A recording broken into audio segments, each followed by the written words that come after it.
Haan natubeng dagiti kaso asang sangwen ti dati a Mayor Jesse Galano iti ili ti Paway Ilocos Norte tapnon ti kastaket in pila na ti Certificate of Candidacy na a para mayor iti sabalimanan a basing kawel ti politika iti umay atawen. Kinunana a kalikagom na nga itultuloy dagiti narugyanan a pagsayatan ti ilida ken iti panagserbina kadagiti agkasapulan ti tulong a kakailyan na. Iti panagturong na iti opisina ti Commission on Election iti Ilia Paway ket binayabay ti asawa na ken ti legal counsel na ani Attorney Ferdinand Ignacio kadwada dagiti kaadwa na punong barangay iti Ili ti Paway pakairamanan dagiti supporters ti dati a mayor. May kandayo iti pan nakasubad ti andong karkararag patpatyag nga ayatin nga taga-Paway. Lalalo iti dito yung gundaway ket makita tayo dito yung dokumento. Kamangted manen iti gundaway kanyak tapnoy datag ko ti bagi nga kasagserbi nakasama iti dito nga iti kadwak iti apo nga konsehales ko. Amutay met nga iti napalpalabas nga laldaw.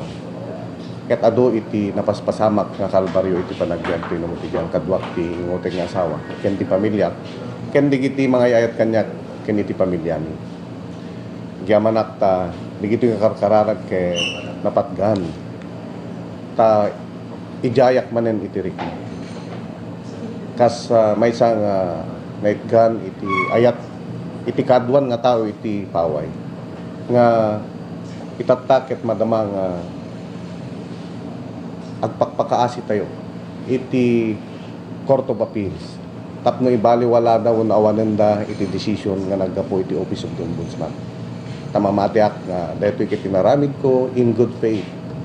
Tinaramid ko iti panangpermat iti travel order nga awan pulos iti alidunget ko tadayta ket dati nga mararamid ken dayta ket awan iti ammok nga pakalabsi nga tar aramiden met iti amin nga vice mayor iti entero nga Pilipinas.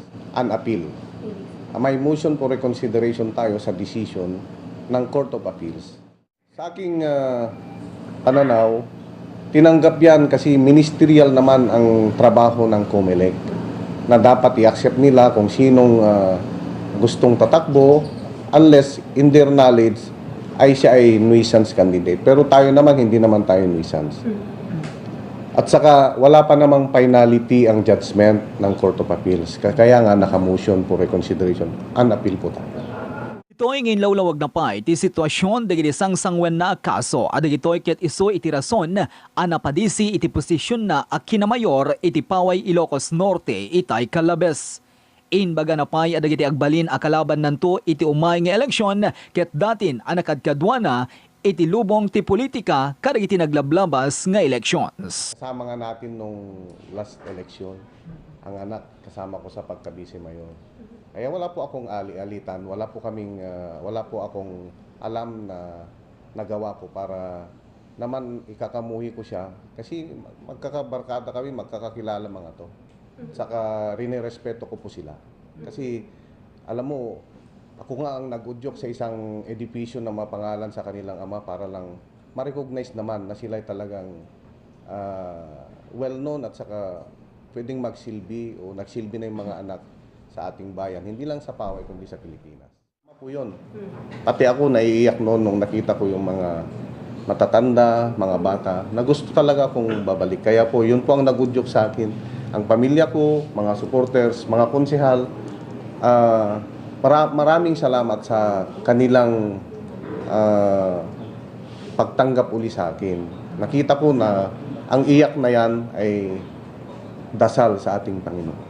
Sir, just in case magpa-file po ngayon, anytime po ngayon si Ma'am Eileen, ano pong masasabi natin? Alam mo naman na lahat po may may karapatan na mamuno. I really appreciate also and respect the Vice Mayor, the former Vice Mayor, now the Mayor. Ito kasi yung yung sinasabi nating elected mayor at saka yung by succession na mayor. Siya kasi by succession because of yung decision kaya po siya yung talagang by succession siya yung mayor according to law. irerespeto ko yan kasi lahat naman po tayo may karapatan na tatakbo at magsilbi sa ating bayan. Sir, may incumbent ba na kasama niyo sa grupo, sir? Actually, mga kapitan ang kasama ko sa grupo. Almost, pag nakikita mo sa likod natin, almost lahat kasama natin. Yung sa Liga ng President at saka yung SK Federated, yung mga basta, at saka itong si Konsehal Sadumiano, siya po yung isang talagang nanindigan.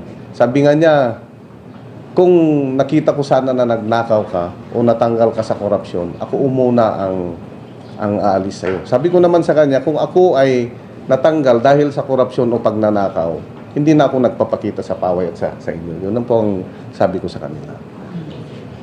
Kalpasan iti panagipila na iti Certificate of Candidacy ket kinadwana dagiti supporters na nagturong iti maysa taripnong ken ditoy anadakamat na nga ado dagiti maldaangan nga umili iti pannakaikat na ti serbisyo iti ilida. Nagpila ka na ng kandidatura, hindi ibig sabihin na manalo o matalo ka. Kaya nga, ito yung laro na dapat malakas ang dibdib at may paniniwala sa sarili.